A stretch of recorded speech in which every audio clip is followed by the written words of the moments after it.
তো জামাত যদি বলে যে অমুক আসনে কলা গাছ দাঁড়াবে, জামাতের কোনো প্রার্থী সে যতই যোগ্য হোক সে কিন্তু ওই আসনে আর নিজেকে মানে ডিক্লেয়ার করবে না প্রার্থী হিসেবে। বছর লড়াই করলাম, তারা আমাকে এখন ধাক্কা দেয়। তখন তোমার কেউ ছিল না, তখন ছিলাম আমি, এখন তোমার সব হয়েছে।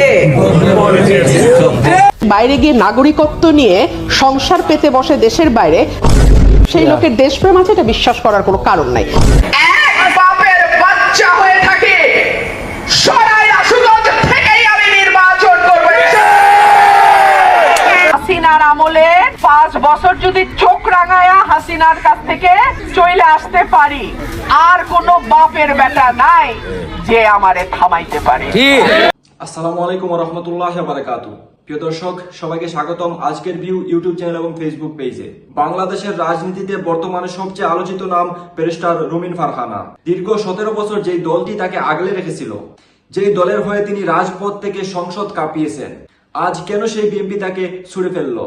এটা কি বিএনপির কোনো বড় রাজনৈতিক চাল, নাকি রুমিন ফারহানার রাজনৈতিক ক্যারিয়ারের ইতি?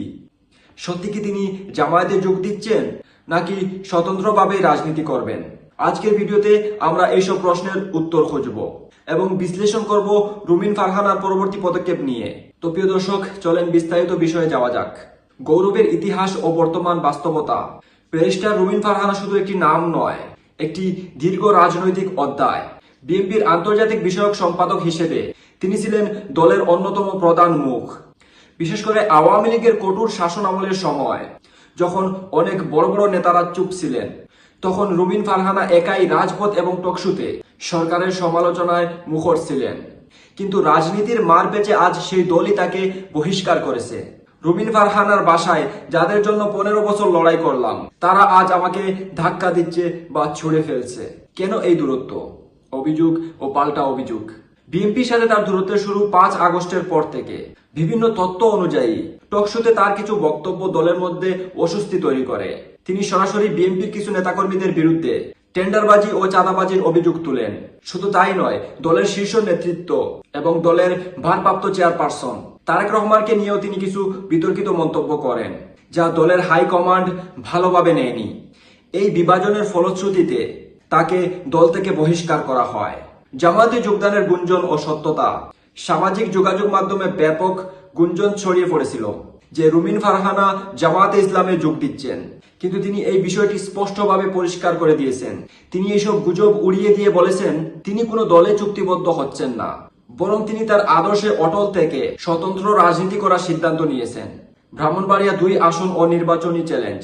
বহিষ্কারের পরেও রুমিন ফারহানা দমে যাননি। তিনি চ্যালেঞ্জ ছুড়ে দিয়েছেন যে তিনি ব্রাহ্মণবাড়িয়া 2 আসন থেকে আগামী নির্বাচনে অংশ নেবেন। তার হুঁশিয়ারি, আওয়ামী লীগ আমাকে কিছু করতে পারেনি, আর বিএনপি তো অনেক দূরের কথা। তার এই দৃঢ় অবস্থান রাজনৈতিক বিশ্লেষকদের ভাবিয়ে তুলছে। দলের সাথে দূরত্ব তৈরি হলেও রুমিন ফারহানা এখনো বেগম খালেদা জিয়ার আদর্শের কথা বলেন।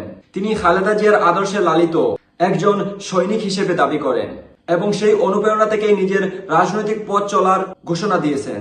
রুমিন ফারহানার এই বহিষ্কার কি বিএনপির জন্য আত্মঘাতী হবে, নাকি রুমিন ফারহানা স্বতন্ত্র প্রার্থী হিসেবে আরো শক্তিশালী হয়ে ফিরবে?